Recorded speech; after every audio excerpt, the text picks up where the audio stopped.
Hi guys, it's me again, Christine Escarda, your sales executive from Mitsubishi Jose Abad Santos. So ayan, today meron po tayong for release. Ayan, while waiting sa ating client is inaayos ko na po yung mga documents na ipapasa sa finance and yung mga pipirmahan nila. So tara guys, samahan ninyo ako. Ipapakita ko po sa inyo kung paano po ang ginagawa ng isang ahente pag meron po tayong unit for release.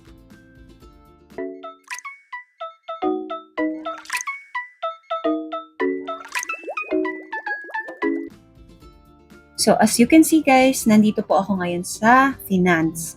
So, kinakausap po ako ni finance ng mga dapat gawin para pagdating ng client is dire-diretso na yung transaction, yung mga pipirmahan, and yung mga kailangan na documents na isasubmit ni client kay finance.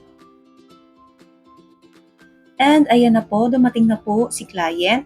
Pupuntahan ko na po siya para hingiin yung mga IDs. Yun po kasi ang unang-unang kailangan, mga IDs and 3 specimen na ipapasa natin sa finance and then saka tayo bibigyan ng documents na pipirmahan ng clients. So ayan, as of now, nabigyan na po tayo ng documents. So ginaguide ko sila sir sa mga pipirmahan nila and yung mga informations na ilalagay nila sa documents.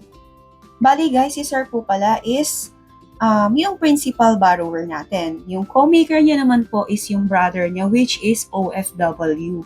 So, yung mga process na ginawa natin is online lang lahat. So, pumunta na lang sila sa araw ng release ng unit nila, which is today, guys. And then, after po nilang ma-fill up ang lahat yan and mapirmahan po lahat ng documents, tapos na po ang waiting time. So, magpo-proceed na po tayo sa releasing area. So today, may release po tayo. Ang client po natin is from Baguio, Benguet po. Ayan, so nakapirma na sila ng mga documents. So ayan, hintayin nila natin sila lumabas. So tara guys, sabihin natin kay client na pwede na pong ilabas yung unit nila. Ayun sir, nababa na po yung unit ninyo. Pwede nyo na pong i-check. Para po So ayan guys, kitang-kita nyo naman, sobrang happy and excited ni client na maiuuwi na nila ang kanilang brand new car. So ayan sir, ito na po yung susi. Congrats po sa inyong brand new Montero Sport GLS. So guys, this is Sir Ralph Mapalo from Baguio City po. So sir, tanong ko lang po, ano pong masasabi niyo sa naging transaction natin?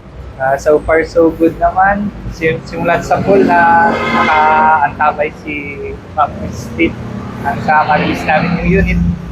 And now, ito na. So, recommended, sir? Yes po. Okay. Well recommended po si Ma'am Christine. Ayun. Sir, thank you din po sa pagtitiwala ninyo sa akin, sir. Sa susunod po ulit. Congrats po ulit. So, ayun guys, hingi lang tayo ng feedback ulit kay Sir Ralph. Sir, kamusta naman po yung naging freebies natin? Wala naman po ako naging kulang. So far, so good naman po. Naitabit naman po lahat ng freebies ni Ma'am Kim. Dito po, sulit na sulit kay Ma'am. So, ayan. Maraming salamat, sir. Ingat po kayo sa pagbiyahe ng Baguio, sir. At this moment, guys, pabalik na sila, sir, sa Baguio. Ayan, maraming salamat, Mapalo family, for trusting me as your sales agent.